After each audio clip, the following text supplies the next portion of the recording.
What's up, y'all? It's your boy Ted, and I'm back with another one. How y'all doing out there? How y'all doing? No, for real. Like, how y'all doing? Fuck with your boy. No, what we got today is, man, look, I'm starting off with a question.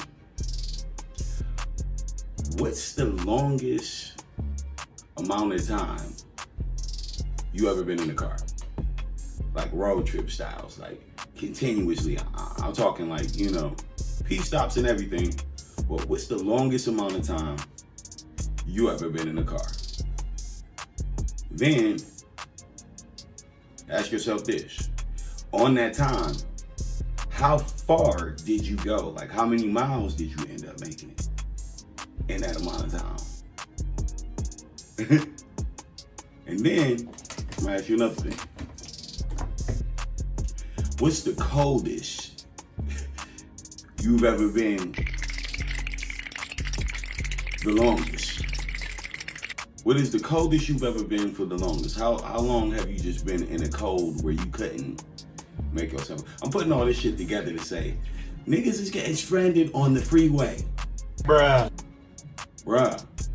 In Virginia, people sat on the freeway, some people for over 24 hours in the same little few mile span. Up the interstate. Here's some aerial video from Stafford County today and tonight. VDOT is saying traffic cameras are out due to power outages, so they're not able to confirm some information as quickly as usual, but their emergency response is still well underway. Now, we've had several people call in tonight, as Bill mentioned, or they've emailed us saying they've been stuck on 95 for several hours. One woman saying 6, others saying 10. Another woman telling us her brother, his wife, and their 2 small children are preparing to sleep in their car tonight there alongside the highway. It's going to be a long and cold night for those folks along 95 in Fredericksburg. I guess it was 50 miles. I mean, I said a few miles. I guess like literally 24 hours niggas was blocked off. Like I'm yet to hear anything about what actually started it. I guess let's just say the weather, because it's enough. Like one good accident mixed with weather bad enough equals a little mini disaster, because the people who fix those problems can't get to the problem to fix it. But we're at a standstill. There is an ambulance right there, just in case, you know, we need. There's no ice, anything right here. I mean, that's straight shooting right there. Yeah, it goes and goes. My name is Todd Gerstlin. I'm from Rochester, New York, and I'm taking the family, trying to leave the awful weather in Rochester down to some nice weather in North Carolina, and found ourselves in the midst of a very large standstill for hours down here on I-95. a bunch of Virginians, hundreds. And I'm gonna throw up some self-testimonies. Don't worry. We got video. So far, all I've been doing is just running the engine for about an hour, then putting it off, then running it for a while, then turning it off. I've got a little over half a tank of gas left, and I have no idea when anybody is coming. It was kind of like losing hope. Everybody just turned off their vehicles almost at once. And once I reached that point, I too found myself doing that. Arcos was still on the highway Tuesday, slowly making his way to a Marine Corps base. Scary part was the fact that I was losing gas because the roads were obviously icy. My vehicle was doing a little bit too much work, and I hadn't refilled my gas tank since I left North Carolina. We have a 7-year-old in there. We have a 12-year-old in there. We have a 21-year-old in there, and we have an 18-year-old in there, and we have mom and myself. But it's crazy because the week before this, like, you know how you know, America is selfish and, you know, assholes, and we really don't give a F. Like on international news last week, this same thing happened in Pakistan, but it's even worse because, first of all, Pakistanis, y'all are in Pakistan. Bruh. Come on now. You think if some national disaster happened, motherfuckers is coming? Thousands of people had travelled to the resort to see the unusually heavy snow, ignoring extreme weather warnings. Some reportedly died of hypothermia after being trapped in their vehicles overnight. Witnesses say others were crushed by falling trees. But over in Pakistan, apparently the same thing happened. 22 people died, 21 people died. I think it was like 10 women, or like 10 children, 10 men, and 2 women. Like, the women were smart, they stayed their ass home. But like, I'm thinking these people were riding, like, and I thought it was the people fleeing from the town when I first read the article. Apparently, this was some crazy ass, like, you know, I feel like the Americans of Pakistan, because there's some real American ass shit. Like, all right, you know, fuck the elements, we gonna ride up into a mountain while it's snowing the most snow that has ever snowed. Bruh. In this region. Far as for the niggas who are alive right now. Like, this the most snow y'all got in 30, 40 years. So I'm saying, like, nigga, in your whole life, you ain't never seen it snow like this. You wanna jump up and drive into the fucking mountains? It makes no sense to me. Like, I'm trying to figure out what the fuck they was thinking. Mourners line the streets in Islamabad as ambulances carrying the bodies of 8 members of the same family drive past. Friends of Naveed Iqbal are in shock.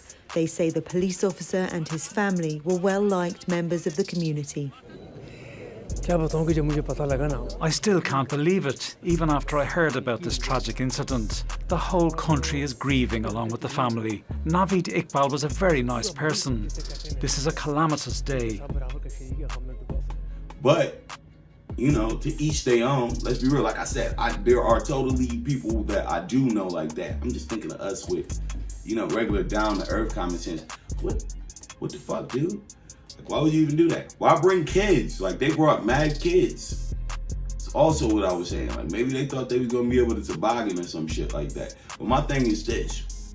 When you made it to the town, maybe they didn't make it to the town, but if y'all made it to the town and you saw the townspeople was like, nah, bruh, we're not coming back down, at least to the storm side. Like, what will possess y'all to try to, why not just stay where the fuck you at? Like, I guess, man, trees fell over, hypothermia happened, a lot of shit. And that's even before the cops got there. Like, and after the cops got there, motherfuckers was dying. So, like I'm saying, yo, for every American that be trying to hate on America, be glad you wasn't in Pakistan or Virginia or stuck in Virginia with a Pakistan situation. That shit could have went wrong. Like, I don't know the percentage of people who made it in Pakistan, but I don't think there's any deaths in America as far as for the people that got caught up in Virginia, which is a good thing. But I was just like, damn, for real, like crazy. I remember having like snow days as a kid, and you like, you know, but I'm like, damn, bro, like, how we get there? Like y'all might want to listen to these professionals sometimes. I know, like, Florida people be like, it's a hurricane coming. I'm waiting it out. I'm like, okay.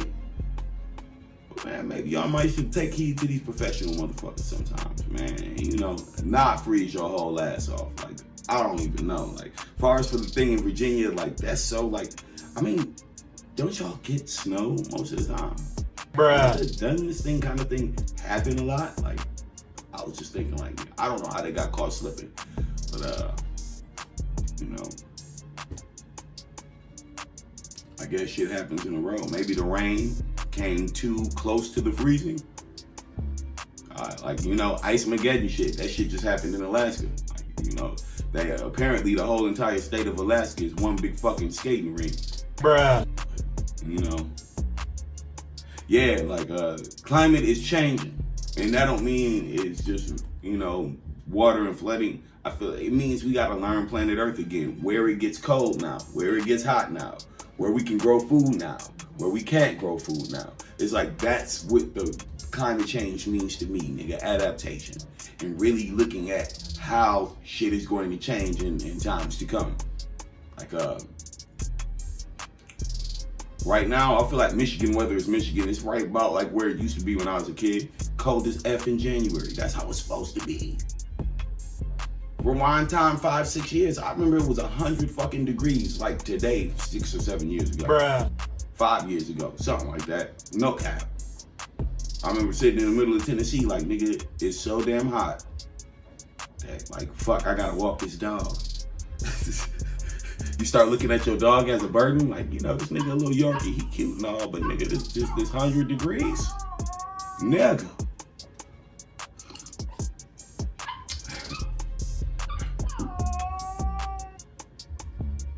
What else we got?